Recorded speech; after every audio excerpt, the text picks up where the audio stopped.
আমরা একেবারে শেষের দিকে চলে এসেছি একদম এক কথা জানতে চাইবো যে আপনারা যারা প্রবাসে অনেকদিন ধরে বসবাস করছেন যারা এখন আছেন দেশের বাইরে বাংলাদেশের জন্য আপনাদের কন্ট্রিবিউশনের জায়গাটা কি হতে পারে আর বাংলাদেশের কাছ থেকে আপনাদের প্রত্যাশার জায়গা কি আসলে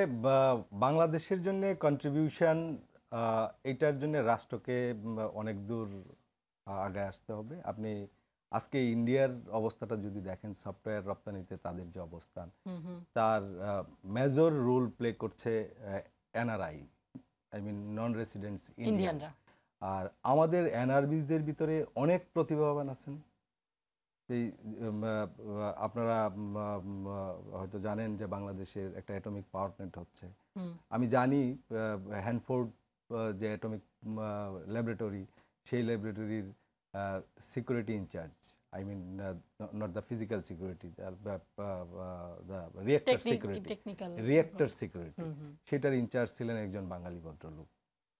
ইঞ্জিনিয়ার নুরুল ইসলাম উনিও বুয়েটের পড়ালেখা মানে বাংলাদেশের এনআরবিসদের প্রচুর অভিজ্ঞ লোক আছে এখন দরকার হলো সরকার এবং রাষ্ট্র তাদেরকে কিভাবে টানবে ইন্ডিয়া যেভাবে টানছে রাজীব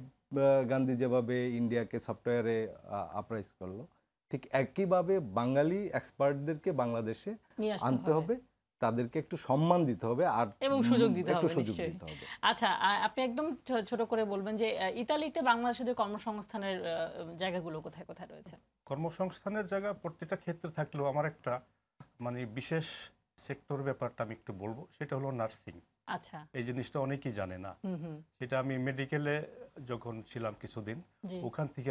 সেই জিনিসটা আমি জানতে পারছি সেটা হলো ওখানে নার্সিং এর অনেক ইন্ডিয়ান নার্স তার এক নার্সকে আমি জিজ্ঞেস করলাম যে তুমি কিভাবে এখানে আসছো আমার কৌতূহলটা যে আমাদের দেশের মেয়েরাও কি আসতে পারে যেহেতু ইন্ডিয়া থেকে যাচ্ছে তবে আমাদের দেশে তো যেতে পারে তো ওনাকে জিজ্ঞেস করার পরে উনি বললেন যে এখানে ওনারা আসছেন হলো কন্ট্রাক্টে আচ্ছা সেটা কিরকম ওখানে ব্যাপার হলো বেশিরভাগ হসপিটাল হলো যেগুলি আছে সেখানে কন্ট্রাক্ট দেওয়া হয় আচ্ছা কন্ট্রাক্ট দিলে এই যে যারা কন্ট্রাক্ট নেয় এখানে ইটালিয়ান যদি কোনো মেয়েকে আপনার যে অ্যাপয়েন্টমেন্ট দেয় তাহলে অনেক খরচ ওদের আর ওরা যদি ওই পয়সা দিয়ে 2-3 জন নার্স আপনাকে নিতে পারে তো এই জন্য ওরা করে কি বিশেষভাবে এই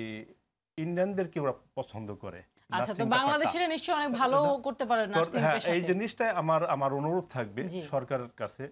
যে এই সেক্টরটা দেখার জন্য এই সেক্টরটা অবশ্য